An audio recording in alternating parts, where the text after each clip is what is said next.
Semoga kalian selalu bersemangat dalam belajar matematika. Kali ini kalian tetap belajar aritmatika sosial di subbab terakhir ya,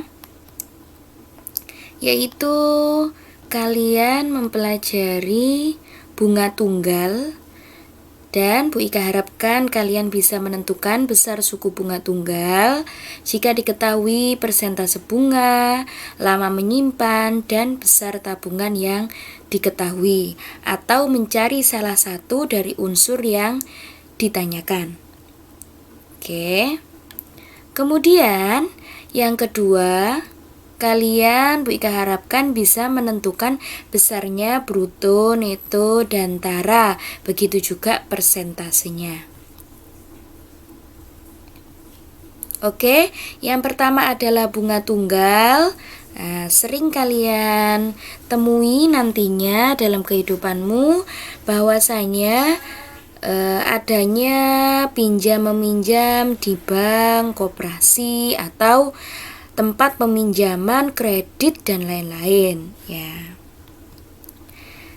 Contohnya, konsep terlebih dahulu kalian harus memahaminya ya, yaitu bunga tunggal adalah bunga yang diperoleh pada setiap akhir jangka waktu yang tertentu dan tidak mempengaruhi besar modal yang dipinjam.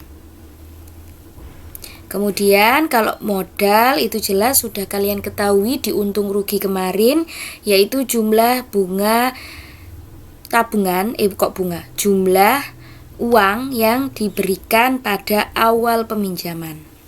Kalau untung rugi itu kan modal untuk membeli suatu barang, seperti itu. Pokoknya awal ya, itu namanya modal. Kemudian ada modal awal, itu yang dikeluarkan pada waktu awal dan sebelum dibungakan.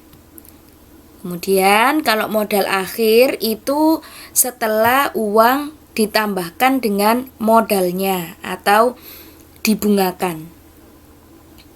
Kemudian suku bunga itu adalah bunga yang dinyatakan dalam bentuk persentase antara besarnya bunga dan modal. Nah, ada 3 rumus yang harus kalian pelajari, yaitu yang pertama, bunga per tahun ya, ada bunga per bulan. Jadi kalau persentase bunga biasanya dalam bentuk per tahun gitu ya, misalkan 12% per tahun gitu. Tapi lama waktu peminjaman biasanya mengangsurnya dalam per bulan. Maka cara mencari bunga adalah waktu, ini waktu ya, waktu dibagi 12. Kenapa? Karena 1 tahun adalah 12 bulan. Kemudian dikalikan persentase bunganya dan dikalikan modal awal peminjaman. Kemudian kalau mencari total pinjaman seluruhnya, maka kalian bisa menjumlahkan modal awal ditambahkan bunga yang ditanggung. Contoh soal yang pertama, biar langsung gamblang ya. Banu menyimpan uang di bank sebesar 250.000 dengan bunga 12% per tahun. Yang pertama, kalian harus mencari bunga uang Banu setelah 3 bulan. Berarti dia dalam bentuk rupiah. Kemudian yang B, total tabungan Banu yang ditabungkan di bank tersebut. Nah, kita selesaikan yang pertama, kita mencari bunga selama 3 bulan ya. Maka kita cari dengan rumus yang tadi, A per 12 dikali bunga per 100 dikali modal. Kemudian kita masukkan di sini, karena waktunya adalah 3 bulan, maka 3 per 12, karena 1 tahun adalah 12 bulan. Kemudian dikali, karena di sini 12%, maka 12 per 100 dikali modalnya atau peminjaman awalnya adalah 250.000. Kemudian kita bisa kanselasi atau kita bisa bagi ya, 12 dengan 12. Kemudian nolnya dengan 0, sehingga tersisa 3 dikalikan 2.500, sehingga bunga yang ditanggung oleh Banu adalah 7.500. Nah, gini ya, Mudah kan? Tinggal memasukkan rumus, kemudian kita tentukan dengan aljabar. Oke. Yang kedua, kita mencari jumlah tabungan selama 3 bulan. Jadi, totalnya berapa sih uang yang ditabung kalau sudah 3 bulan itu tadi? Nah, maka modal ditambahkan bunga sehingga 250.000 ditambahkan 7.500. Maka tabungannya sebesar 257.500. Mudah kan? Oke. Selanjutnya contoh yang kedua. Nah, di sini kalian diketahui minjam uang 300.000, berarti dia modalnya ya. Kemudian 6 bulan, berarti waktunya adalah 6. Dan ditanggung persentase bunganya adalah 12%. Sehingga yang ditanyakan adalah nominal uang pertama kali yang dipinjam oleh Pak Dodo. Nah, kita ketahui, ditulis dulu bunganya 300.000, suku bunganya 12% dan waktunya 6 bulan. Yang ditanyakan adalah modalnya. Maka kita jawab, kita tulis dulu rumusnya, A/12 waktunya dikalikan persentase bunganya dan dikalikan modal. Kemudian bunganya tadi adalah 300.000. Kemudian waktunya 6/12, bunganya 12/100. Dikalikan modal, kita akan mencari nilai besar pinjaman awal. Maka kita bisa selesaikan dulu aljabarnya ya. Kita akan selasi 12 dengan 12.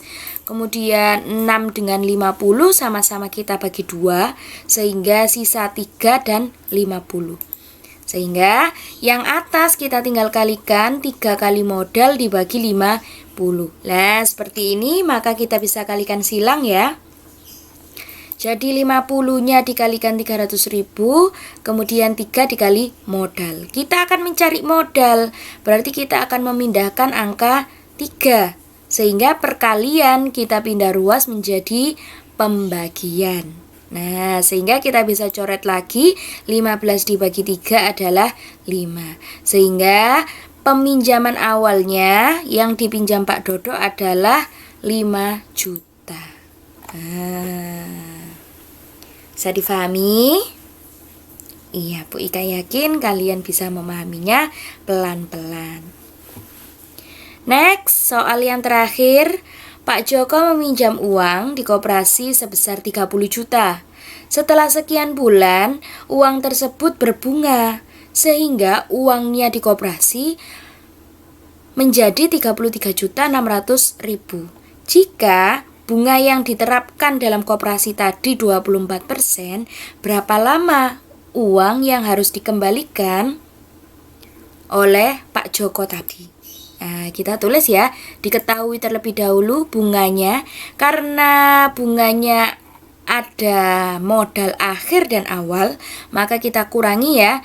Kan awalnya 30 terus menjadi 33.600, sehingga uangnya kan semakin banyak. Berarti di dalamnya ada unsur bunganya. Maka bunganya adalah 3.600.000. Kemudian suku bunganya adalah 24%. Dan yang ditanya adalah waktunya berapa bulan dia meminjam uangnya. Nah, kemudian kita jawab. Bunganya tadi rumusnya adalah A/12 dikali bunga per 100 dikali modal. Nah, ini tuh aslinya rumusnya sama ya, hanya satu. Cuman yang dicari adalah salah satu dari unsur yang diketahui. Jadi bisa aja yang ditanyakan dalam waktu, bisa aja yang ditanyakan dalam bentuk modal, bisa saja yang ditanyakan juga dalam bentuk bunga. Jadi kita sistemnya adalah menggunakan aljabar. Ingat-ingat ya, maka pindah ruas, coret-coret itu harus bisa kalian lakukan. Nah, kemudian kita tulis ya, bunganya kan 3.600.000. Ini waktunya kita tulis A. Kenapa? Karena yang ditanyakan bunganya 24%, modalnya 30 juta. Di sini kita bisa sederhanakan dulu ya. 0 dengan 0, Kemudian 12 dengan 24 bersisa 2. Sehingga yang ruas kanan jadinya A dikali 2 kali 3 adalah 6. Kemudian nolnya bersisa 4 sehingga A dikalikan 600.000.